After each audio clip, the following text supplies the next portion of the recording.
தமிழக வெற்றிக் கழக மாநில தலைவர் தளபதி விஜய் 51வது பிறந்த நாளை முன்னிட்டு சித்தையன்கோட்டை பேரூராட்சிக்குட்பட்ட கடைவீதி திடலில் தமிழக வெற்றிக் கழக மத்திய மாவட்ட செயலாளர் எம்.எல். தேவா தலைமையில் பொதுத் தேர்வில் வெற்றி பெற்ற மாணவ மாணவிகளுக்கு நினைவு பரிசு வழங்கும் நிகழ்வு நடைபெற்றது.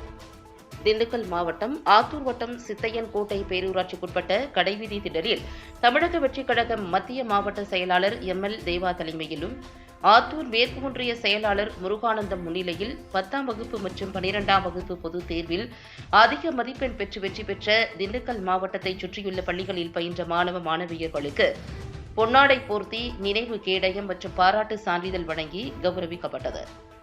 முன்னதாக நாட்டுப்பண் இசைக்கப்பட்டு கட்சியின் கொள்கை விளக்க செயல்பாடுகள் எடுத்துரைக்கப்பட்டது. இந்நிகழ்வில் கலந்து கொண்ட நிர்வாகிகள் அனைவரையும் சித்தையன்கோட்டை தாவேகா நகர தலைவர் ஜெயிலானி வரவேற்று வரவேற்புரையாற்றினார். தொடர்ந்து மாவட்ட நிர்வாகிகள், ஒன்றிய நிர்வாகிகள், சிறப்பு அழைப்பாளர்களாக கலந்து கொண்ட அனைத்து நிர்வாகிகளுக்கும் பொன்னாடை போர்த்தி கௌரவித்தனர். மேலும் நினைவு பரிசுகளையும் கேடயங்களையும் பெற்றுக்கொண்ட மாணவ மாணவியர் மற்றும் அவர்கள் குடும்பத்தார் தமிழக வெற்றிக் கழக நிர்வாகிகள் அனைவருக்கும் தங்கள் நெஞ்சார்ந்த நன்றிகளையும் பாராட்டுகளையும் தெரிவித்துக் கொண்டனர். இந்நிகழ்வில் மாவட்ட, ஒன்றிய, பேரூர் கழக நிர்வாகிகள் அனைவரும் கலந்து கொண்டு நிகழ்ச்சியை சிறப்பித்தனர்.